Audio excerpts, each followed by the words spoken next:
इस शो में दिखाए और सुनाए गए सारे जोक्स असली हैं। खबरों की गारंटी हम नहीं लेते। इस शो की घटनाएं और पात्र काल्पनिक बिल्कुल नहीं है।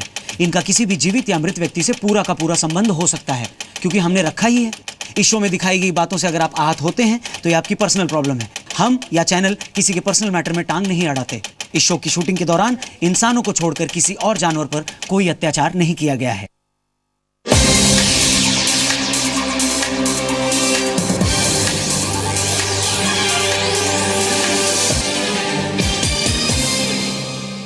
चलो पक्का done. Okay ladies and gentleman, boys and girls, नमस्कार, सलाम, राम राम, रौनक के साथ फन की बात, स्वागत आप लोगों का। और दोस्तों, जिंदगी में 3 चीजों पर कभी भरोसा मत करना, नोट करिए। नंबर 1, या हेलो, या I let you know in couple of days time कि आपका सिलेक्शन हुआ या नहीं हुआ। इंटरव्यू के बाद ऐसा कहने वाले एचआर वालों को कभी भरोसा मत करना। दूसरा, हेलो, अब दिन बदलने वाले हैं मित्रों, ऐसा कहने वाले नेताओं का। और यार तेरी गाड़ी की चाबी देगा क्या, 2 मिनट में लाके वापस देता हूँ, ऐसा कह के गाड़ी की चाबी ले जाने वाले दोस्तों का कभी भरोसा मत करना। पर 1 मिनट, सिर्फ आप और मैं और ये पूरी दुनिया दोस्तों से परेशान नहीं है। अखिलेश यादव भी राहुल गांधी से परेशान है। दोनों जहां जाते हैं कुछ ना कुछ गड़बड़ हो जाती है। कहीं मंच गिर जाता है, कहीं बत्ती गुल हो जाती है। ऐसे दोस्तों के लिए अरविंद केजरीवाल के पास कुछ प्लान है। युद्ध छेड़ देते हैं, युद्ध छेड़ देते हैं, युद्ध छेड़ देते हैं। तो दोस्ती और दुश्मनी को फिलहाल किनारे पे रखते हैं और आपको बताते हैं आज के शो में आप क्या क्या देखेंगे, यानी fantastic 5 ladies and gentleman. UP के रिजल्ट से पहले नेताओं के मन की बात, ओनली ऑन फन की बात। यूपी गजब है, लेकिन यूपी पुलिस उससे भी अजब है। दिल्ली में केजरीवाल सर का लंदन ठुमकदा, ये भी दिखाएंगे। 2 सेकंड में आपको फेमस बनाएंगे और आपके किए हुए ट्वीट्स दिखाएंगे। और हमारे एक्सक्लूसिव सेगमेंट लोकल लो बात में राहुल गांधी जी का धमाकेदार इंटरव्यू, जिसमें उन्होंने लगवाई आम और अमरूद की फैक्ट्री। भैया, अ से अनार और च से चुनाव। क्या क्या सोचते हो? बात इलेक्शन की हो रही है, कल रिजल्ट आने वाला है। कुछ नेताजी आज रात भर ऐसा टेंशन में करेंगे, सुबह तक दाढ़ी मूंछ आ जाएगी। कहने का मतलब ये है कि इलेक्शन में हम जैसी जनता के लिए सबसे टफ क्या होता है भाई, ये पता करना कि जितने भी लड़ रहे हैं चुनाव, उनमें से कम खराब कौन है और किसे वोट दिया जा सकता है? आपने भी सोचा होगा, लेकिन जो इलेक्शन लड़ते हैं कभी उनके बारे में सोचा है उनके लिए सबसे टफ क्या होता है? यही मोमेंट, यानी इलेक्शन से पहले वाली रात। और ये टाइम वही टाइम चल रहा है। तो इलेक्शन के रिजल्ट से ठीक पहले हमने नेताओं जी से कुछ एक्सक्लूसिव नेताओं से करी खास बातचीत, पता किया कि उनके हालात कैसे हैं। सबसे पहले A for Akhilesh Yadav. Sir ji क्या हाल चाल है? कल का नतीजा क्या होगा, कुछ आइडिया आपको? हम तो जानते हैं। जानते हैं? बताइए तो, कंपटीशन टफ था कि नहीं? मतलब कल की क्या उम्मीद की जाए? 6 दिन वालों ने हमें और आपको सबको लाइन में लगा दिया। नतीजा तो आने दीजिए, आप अभी से लाइन में लग गए। खैर आगे चलते। डिम्पल जी, भाभी जी प्रणाम। आप बताइए, समाजवादी पार्टी अगर चुनाव जीत गई तो सीएम किसको बनवाएंगी? तुम्हारा इनाम बताने वाली हूँ। मेरा नाम लाखों में एक हमार भाजी। मतलब होली से पहले देवर को ऐसा गिफ्ट। वैसे आप लोग क्या तो वैसे कैंडिडेट है, मुलायम जी, शिवपाल जी, अखिलेश जी, उनको क्या कहेंगी आप? मेरे अंगने में तुम्हारा क्या काम है? ओहो भाभी जी, ऐसा करेंगी आप?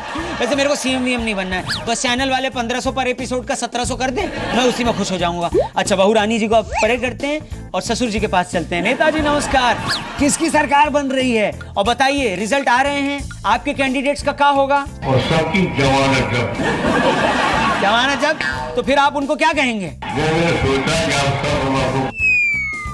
ये क्या बोला आप? थोड़ा साफ कहिए फिर से। आप रहने दीजिए मुलायम जी, इसको समझने बैठे तब तक अगली सरकार बन जाएगी। Azam Khan from the epiglottis. उनकी तरफ बढ़ते हैं और पूछते हैं, सर सब बढ़िया है ना?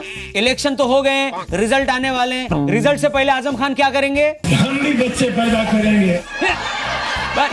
पॉलिटिक्स का पूछ रहे, बच्चे कहाँ से बीच में आए खान साहब? अरे भाई कुछ काम नहीं है तो और क्या करें। इनको छोड़ते हैं, मोदी जी की तरफ बढ़ते हैं। मोदी जी नमस्कार, राम राम मित्रों, भाइयों बहनों, ये बताइए कि अब रिजल्ट आएगा तो कल क्या होगा? दुनिया को पता नहीं चलेगा।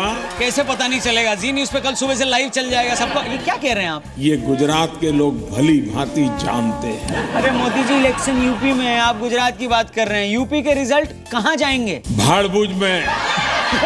क्या? भाड़भूज में। भाड़भूज में जाएंगे? पॉलिटिक्स वाले सवाल का जवाब दीजिए मोदी जी, पॉलिटिक्स वाले। क्या 24 घंटे राजनीति करते रहोगे क्या? नहीं करूंगा मैं। आगे बढ़ते हैं। वैसे मोदी जी ने तो डपट दिया, लेकिन आदमी इलेक्शन के बारे में बात नहीं कर सकता तो किस? राजनाथ जी मैं आपसे पूछ सकता हूं क्या? बताइए, पिछली बार 2014 में इलेक्शन के जब रिजल्ट आए थे तो उससे एक रात पहले आप क्या कर रहे थे? रात को 10:30 बजे बिस्तर पर लेटे हुए मैं टेलीविजन देख रहा। आज भी यही करेंगे क्या? मतलब सॉरी, मैं कह रहा था इतनी सारी पार्टी चुनाव लड़ी हैं, कौन जीतेगा, कौन सीएम बनेगा? सारे अपने ही लोग। हाँ, मतलब केजरीवाल जी के लैंग्वेज में सारे के सारे मिले हुए हैं जी। आगे बढ़ते हैं। ए फॉर अखिलेश के बाद ए फॉर अमित शाह जी, उनका क्या कहना सुनते हैं। अमित जी नमस्कार, क्या हाल चाल है? यूपी में क्या होगा? इस सूबे में भारतीय जनता पार्टी की सरकार बनने जा रही है। सर ने तो पहले ही अपनी जीत मान रखी है, तो बाकी पार्टियां जो चुनाव लड़ रही हैं उनका क्या? उनका भी बहुत परफॉर्मेंस बहुत अच्छा है। हाँ, मतलब आप मानते हैं कि तब भी आप ही जीतेंगे? अरे चुनाव तो समाप्त हो चुका भैया। कॉन्फिडेंस हो तो अमित शाह की तरह, वरना ना हो। मतलब खुद को विनर बनाए बैठे हैं। अगला बढ़ते बहन जी की तरफ। प्रणाम, कैसी हैं आप? मैं कह रहा हूँ कैसा रहेगा रिजल्ट, कितनी सीटें मिल सकती हैं आपको, क्या लगता है? 97, यानी कि 3 कम 100। एग्जैक्ट कैलकुलेशन आप यूनिक है बहन जी। अच्छा, मैं बीजेपी को कितनी सीटें मिलेंगी आपकी गणना के हिसाब से? 106। 106। अच्छा, और अखिलेश भैया की पार्टी को कितनी मिल सकती है? 66। ये अमेरिका का चुनाव जब हो रहा था आपका, क्या कैलकुलेशन है आपकी? Thank you very much. खैर, आखिर में राहुल जी से भी पूछते हैं कि राहुल जी आप बताइए, यूपी में आपके हाथ क्या आएगा? अच्छा, जब आपके हाथ कुछ नहीं आया तो चुनाव की लड़ने आए, मतलब कुछ नहीं आएगा तो चुनाव की लड़ने आए? जहाँ जाते हैं रिश्ता बनाते हैं। रिश्ता बना लेते हैं, बहुत बढ़िया। वैसे रिश्ते में तो ये आपकी मम्मी होती हैं। आज पहली बार फन की बात मेरे यानी रौनक के साथ में सोनिया जी की एंट्री हो रही है। सोनिया जी बताइए ना, कैसे सरकार बनेगी आपकी? डॉक्टर मनमोहन सिंह जी के नेतृत्व में। डॉक्टर साहब, मतलब वो सीएम बनेंगे? ये कैसे हो सकता है? मतलब एक्स पीएम यहाँ के सीएम, समझ नहीं आ रहा। उनके आने से स्वर्ग जमीन पर उतर आएगा। स्वर्ग जमीन पे आ जाएगा और यहाँ सन्नाटा फैल जाएगा और हम सब स्वर्गवासी कहलाने लगेंगे। अब रहने दीजिए आप। जाते जाते ए for Akhilesh sorry, A for Amit Shah sorry. इनकी अपार सफलता के बाद ए फॉर अरविंद केजरीवाल से भी पूछ लेते हैं। सर जी, यहाँ पर सारी पार्टियां कह रही हैं कि वो ही चुनाव जीतेंगे, क्या ये सारे के सारे झूठे हैं? मैं फिर से कहना चाहूंगा, ये सारी पार्टियां कह रही हैं कि वो लोग ही चुनाव जीतेंगे, क्या ये सारे के सारे झूठे हैं? तुम्हारे तो कर्म फूटे हैं। फूटे कर्म के साथ में वापस के अगली खबर की तरफ बढ़ो। थैंक यू वेरी मच सारे नेताओं का। स्टार्ट। आइए अगली खबर की तरफ बढ़ते हैं। ये भी उत्तर प्रदेश से आ रही है। उत्तर प्रदेश पुलिस ने एक और अजब गजब फैसला देते हुए ये कहा है कि व्हाट्सएप ग्रुप्स पर ऊट पटांग मैसेजेस, मतलब अश्लील वाले हों या फिर देश को तोड़ने और मरोड़ने वाले हों, वो अगर किसी ने किसी को भेजे, यानी किसी व्हाट्सएप ग्रुप पे भेजे, तो उस ग्रुप का एडमिन संकट में आ सकता है। वाह! अब मैं आपको इसकी वजह बता सकता हूं कि व्हाट्सएप के एडमिन के ऊपर ये नजर क्यों है। क्योंकि कुछ साल पहले तक चाय की टपरी पर चर्चा होती थी, अब व्हाट्सएप ग्रुप पर चर्चाएं होती हैं। चाय वाले अंकल पीएम बन गए, तो अब पुलिस सोच रही होगी अगली बार पीएम कहीं व्हाट्सएप ग्रुप का एडमिन ना बन जाए, इससे पहले उसे पकड़ लो। ना रहेगा एडमिन, ना आएंगे मैसेजेस और ना बनेगा कोई पीएम। वैसे ये फरमान यूपी पुलिस का है, याद रखिए। ये वही यूपी पुलिस है जिसके सामने ज्वेलरी की दुकान से गहने लूट लिए जाते हैं बोरा भर के, और यही यूपी पुलिस के हाथ गायत्री प्रजापति साहब जल्दी नहीं आते। और यही पुलिस टूरिस्ट को क्या पिलाती है? इस डब्बे में क्या है आप खुद ही समझिए। वैसे पुलिस अगर सच में व्हाट्सएप पर कुछ करना ही चाहती है तो प्लीज जरा उन लोगों को अरेस्ट करे जो सुबह सुबह व्हाट्सएप पर तीर घुसा हुआ दिल, दिल में घुसा हुआ तीर और गुलाब के फूल के नीचे गुड मॉर्निंग लिख के हमें भेजते हैं, जैसे कि ये या ये। वैसे सीरियसली पुलिस अगर व्हाट्सएप पर लोगों को अरेस्ट करना चाहती है तो सबसे पहले उन लोगों को अरेस्ट करे जो मेरे ही जोक्स को 1.5 दर्जन स्माइलीज के साथ उल्टा लगा के मुझे ही भेज देते हैं और लिखते हैं कि फॉरवर्ड करो, मार्केट में नया है। आइए आगे बढ़ते हैं। अगली खबर अरविंद केजरीवाल जी की। उन्होंने कहा कि क्या कहा उन्होंने, ये बताने से पहले मैं चाहूंगा कि आप अगर अपने आसपास कोई भारी या नुकीली चीज रखी हुई देखें तो उससे दूर हट जाएं, वरना हो सकता है जो मैं आपको बताने वाला हूं उस चीज को सुनने के बाद आप वो भारी या नुकीली चीज अपने सर पे दे मारें। मतलब अरविंद केजरीवाल ने कहा है कि वो दिल्ली को लंदन बना देंगे। लंदन, दिल्ली को, सही सुना आपने। वैसे दिल्ली को लंदन बनाने वाले अरविंद केजरीवाल जी वही हैं जिन्होंने अपनी सरकार बनने पर फ्री वाईफाई देने का वादा किया था, पर उस पर सफाई पेश करने से पहले उन्होंने नया वादा पेश कर दिया। सर एक बात बताइए केजरीवाल साहब, आपको क्या लगता है, आपका ये वादा हम लोग सुन लेते हैं, हम क्या एक बार और हम क्या ये किस टाइप का लंदन बनाने का सपना देख रहे हैं आप दिल्ली? मतलब क्या जब दिल्ली लंदन बन जाएगी तो ऐसे तिजोरियां तोड़कर चोरी होंगी ऐसे? वैसे केजरीवाल जी, लंदन में एक फेमस म्यूजियम भी है, क्या आप दिल्ली के विधानसभा के कुछ लोगों के साथ म्यूजियम भी बनाएंगे? वैसे आप बना सकते हैं, क्योंकि यहीं आप ही के कुछ एमएलएज हैं जिन्हें राशन कार्ड बनाने के अजब गजब तरीके के लिए म्यूजियम में रख ही देना चाहिए। फिर भी आपके वादे को सीरियसली लेते हुए मैं पूछना चाहूंगा कि बकिंघम पैलेस कहां बनेगा? और दिल्ली की महारानी कौन होंगी? क्वीन एलिजाबेथ की तरह कौन होंगी? शीला जी को तो यूपी भेज दिया गया, और किरण जी को पुदुचेरी। वैसे क्वीन कौन बनेंगे और बकिंघम पैलेस कहां होगा, ये आइडिया आपका है, लेकिन मैं आपसे कह दूं चर्चिल वॉर रूम सिर्फ यहीं बनेगा, जेएनयू। वॉर रूम ही है, हमेशा युद्ध का माहौल बना रहता है। पर मैं आपसे और एक बार छोड़ के रिक्वेस्ट करता हूं कि प्लीज वाईफाई के वादे की तरह इस लंदन बनाने वाले वादे को भी बफरिंग में मत डाल दीजिएगा, वरना हमको लगेगा कि तुम्हारे तो कर्म फूटे हैं। कर्म फूटे हैं। आप गुस्सा मत होइए, हम आगे बढ़ते हैं, इस खबर को यहीं खत्म करते हैं। Next one please, next. Okay ladies and gentleman, अब टाइम हो गया है उस चीज का जिस चीज को दिखाकर हम ये साबित कर देते हैं कि आपके हाथ में जो पड़ा है, क्या पड़ा है आपके हाथ में? उम्मीद है फोन ही पड़ा होगा। हाँ, आपके हाथ में जो फोन पड़ा है वो किसी काम का है, ये हम साबित कर देते हैं इस सेगमेंट में। यानी इसी फोन से फन की बात देखते देखते या देखने के बाद जब आप ट्वीट करते हो तो इसी फोन से किए हुए कुछ ट्वीट्स हम आपको यहाँ दिखा देते हैं। यानी अब मैं कुछ लोगों के ट्वीट यहाँ पे दिखाने वाला हूँ जिन्होंने फन की बात के तारीफों के पुल बांधे हैं, लेकिन वो दिखाने से पहले मैं बोल दूं जिन जिन के नाम नहीं मैं दिखा पा रहा हूँ, सबके ट्वीट्स को अगर मैं नहीं रिप्लाई कर पा रहा हूँ तो प्लीज माफ करिएगा। और आपका नाम अगर टीवी पे ना आए तो फेंक के जूता चप्पल या रिमोट मत मार दीजिएगा टीवी पे, टीवी फूट जाएगा। और बात बात पे टीवी फोड़ देना आपकी नहीं पाकिस्तानियों की निशानी है। खैर, पहला ट्वीट किसका आया ये दिखाया, मिस्टर अभय जैन, जय जिनेंद्र जैन साहब। ये कहते हैं हंसा हंसा के लोटपोट कर देते हो, लोगों को हार्ट अटैक से बचा के देश के कार्डियोलॉजिस्ट लोगों से पंगा ले रहे हो।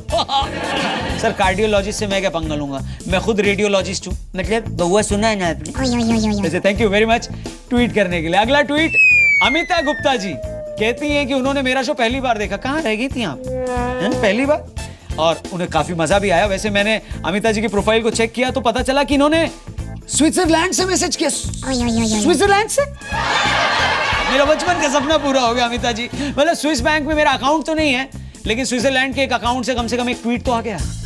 Thank you very much. इसके अलावा अगला ट्वीट आलोक कुमार जी का है। कहते हैं मैं 5 साल बाद ट्विटर पर आया हूं। क्या बात है, वो भी सिर्फ इसलिए और ये बताने कि आपका शो मस्त है। थैंक यू वेरी मच आलोक जी, आप में नेता बनने के पूरे गुण हैं। यानी 5 साल बाद इलेक्शन जीतने के वो भी 5 साल बाद ही आते हैं। थैंक यू ट्वीट करने के लिए। अगला ट्वीट दिव्यांशी वाजपेयी, इनका कहना है कि मुझे परफॉर्म करते देख के मजा आता है। अच्छा, आखिरी बार आपने मेरी परफॉर्मेंस कब देखी थी? वैसे मैं बताऊं, कॉलेज में डोला रे इस पे मैंने परफॉर्म किया था। सीनियर्स ने रैगिंग करके परफॉर्म करवाया था। कैसे करवाया था मैं नहीं बता सकता, but thank you very much show को अप्रिशिएट करने के लिए। और अगला ट्वीट है, ये भाई साहब का नाम क्या है, लक्ष्मीकांत नाइक जी, और ये कह रहे हैं कि इन्होंने युगांडा में मेरा शो देखा। मतलब आप असली इंडियन है भाई साहब, युगांडा पहुंच गए फिर भी टीवी पे मेरा शो देख रहे हैं। मतलब कितने खाली हो यार। पर थैंक यू वेरी मच, आपने इतनी मतलब टाइम निकाल के ट्वीट किया, मतलब thank you. Flying kiss Uganda भेजता हूं मैं, ISD से पहुंचेगी flying kiss. Thank you very much. ये थे हमारे सुपरस्टार ट्विटर बाज। आप भी बन सकते हैं ट्वीट करने के लिए, ये मेरा ट्विटर हैंडल निकला यहाँ से। वैसे सुपरस्टार ट्विटर बाज कैसा लगा ये नाम? कुछ और नाम भी सजेस्ट करिए, फिर से ट्विटर हैंडल आया यहाँ बता दीजिएगा। अब मैं लेकर चलता हूं आपको एक ऐसे सेगमेंट की तरफ जिसका कर रहा है पूरा देश इंतजार, और इस सेगमेंट का नाम ये है। ओ भैया, स्वागत है आप सभी लोगों का हमारे इस एक्सक्लूसिव सेगमेंट में। भैया, मैं सारे नेता थे ना बनारस में, जौनपुर में रैलियां कर रहे थे, तो दिल्ली कौन देखता, इसलिए मैं यहीं पे रुका हुआ था, मैं वहां जा नहीं पाया। इसीलिए राहुल गांधी की जौनपुर रैली को मैंने यहां से देखा, सोचा मैं यहां से सवाल करता हूं, राहुल जी वहां से जवाब देते हैं। आइए शुरू करते हैं एक्सक्लूसिव सेगमेंट राहुल गांधी की जौनपुर रैली वाला। राहुल जी नमस्कार, स्वागत, रौनक। आप सभी यहाँ बहुत बहुत स्वागत, नमस्कार। Thank you very much sir. मैं कह रहा था ये माइक ना एक दूसरे पे चिपका हुआ है, इसको थोड़ा। Thank you very much sir. जब भी मैं आपसे बात करता हूँ ना, मेरे कॉन्फिडेंस की धज्जियां उड़ जाती हैं। मेरे को लगता ही नहीं है कि मेरे में कोई टैलेंट बचा है। आप में कोई कमी नहीं। नहीं सर, कमी तो है, मतलब मेरे में शक्ति नहीं रहेगी। आप में इतनी शक्ति है कि आप पूरी दुनिया बदला सकते हो। सर दुनिया नहीं हिलानी है, बस आपसे रोज ऐसे थोड़ी बहुत बातचीत हो जाए ना, काम खत्म। चालू करें इंटरव्यू। पहले सौदा मुझसे कैसा सौदा? जेब में पैसा है क्या? ये ई रिक्शा में जाने भर का तो है। कितने पैसे मतलब? 20-30 हजार रुपए है तुम्हारी जेब? 20-30 हजार रुपए का इंटरव्यू देंगे आप? गरीब आदमी का सता रहे हैं मतलब हैं? आप अपनी जेब दिखाएं, आपके जेब में क्या है? कहाँ गई आपकी जेब? वो गायब हो गई, चली गई, खत्म हो गई। खत्म, वो खत्म हो गई तो इस टॉपिक को भी यहीं खत्म करते हैं। ये बताइए, शुरू करें इंटरव्यू फिर। अगर तुम मुझसे कुछ चाहते हो तो पहले मुझे प्रधानमंत्री बनाओ। PM मैं ये काम पूरी कांग्रेस मिलके नहीं कर पा रही है, मुझ जैसे गरीब से क्या होगा? आप मुझे वो बताइए जो मैं कर सकूं, मैं तैयार हूं वो सब करने के लिए। बताइए आप। ऐसे करो, तुम चीफ मिनिस्टर बनो। CM मजाक मत करिए, ऊपर वाला सब देख रहा है। और ऊपर वाला कहां से देख रहा है बताइए? वैसे अंपायर भी आउट का इशारा कैसे करता है? और भगवान कृष्ण हाथ में सुदर्शन चक्र कैसे दिखाते हैं? और एक बात बताइए, इस बार आपको क्या लगता है आपकी पार्टी को कितनी सीट मिलेगी? सॉरी, सिर्फ मजाक कर रहा था मैं। वैसे मैं कह रहा था, आप इतनी बारी मेरे से मिल चुके हैं, आप मेरे बारे में कुछ जानते हैं क्या? मतलब तुम छोटी सी फैक्ट्री चलाते हो। फैक्ट्री में वैसे बोल सकते हैं आप, ये हंसी मजाक की फैक्ट्री है एक तरह से, फन की बात। हाँ, चलाता हूँ। हाँ, तुम्हारी फैक्ट्री में कितने लोग काम करते हैं? कितने लोग? एक तो मैं ही हूँ, और मेरे अलावा एक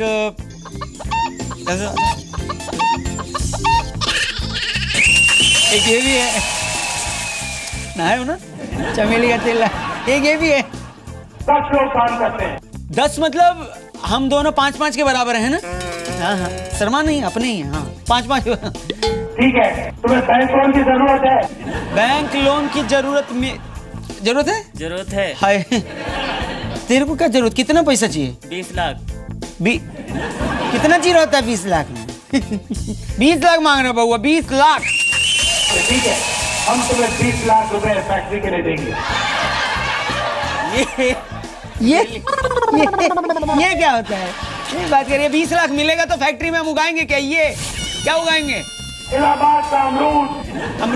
अब निकल जाए। चमेली तेला पे क्या उगाएंगे? लखनऊ का आम।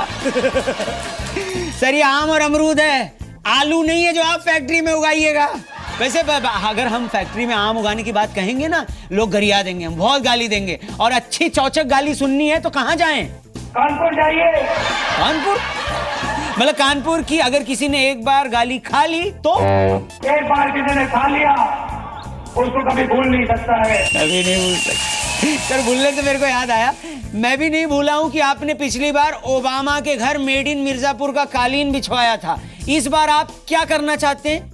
मैं चाहता हूँ कि एक ऐसा दिन आए जब ओबामा जी की पत्नी अमेरिका में क्या अमेरिका में? सुनो सुनो, हाँ बोलो बोलो बोलो। जब ओबामा जी की पत्नी अमेरिका में अपनी रसोई में कुछ पकाए हाँ, पतीलों में देखे, पतीले को। आजकल पत्नियों के पास पति को देखने का टाइम नहीं है, आप पतीले को। इस बात पे ओबामा आंसू पोंछ रहे, देखो।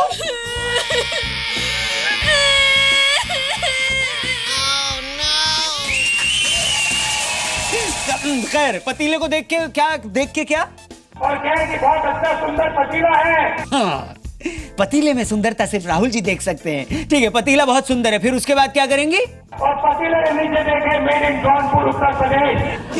कमाल है, मतलब क्या लॉजिक है ये? पहले वो पतीले में पकाएं, फिर जब पतीला पक रहा हो तो पतीला गरम वाला हाथ में उठा लें, फिर उसको पलट लें ऐसे, और पलट के नीचे देखें कि उसके ऊपर लिखा है मेड इन जौनपुर।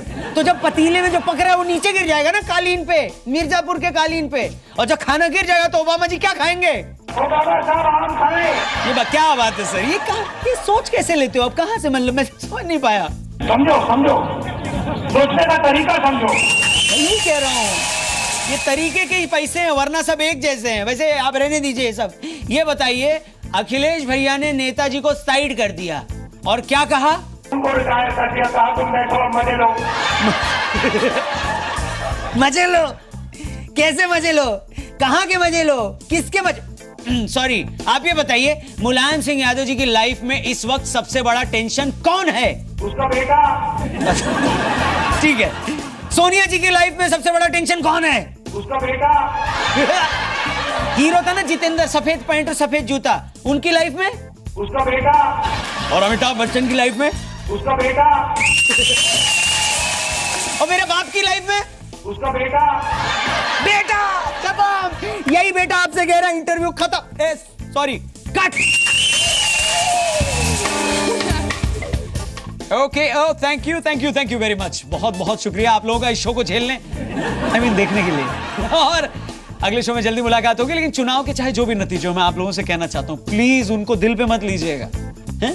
क्योंकि नतीजों से आपके मेरी जिंदगी में कुछ नहीं बदलने का। मतलब हमको ऑफिस जाना है तो जाना है, सड़े हुए बॉस का सड़ा हुआ थोबड़ा देखना है तो देखना है।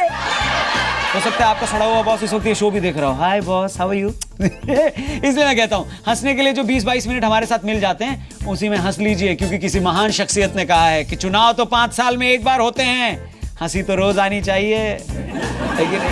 अगर सचमुच इस शो को देखकर आपको हंसी आई है तो ये रहा मेरा ट्विटर हैंडल, इस पे कमेंट भी करिए। और इस वीडियो को, जो कि थोड़े टाइम में जी न्यूज के यूट्यूब चैनल पे अपलोड हो जाएगा, इस वीडियो को शेयर भी करिए। कितने लोगों के साथ शेयर करना है केजरीवाल जी?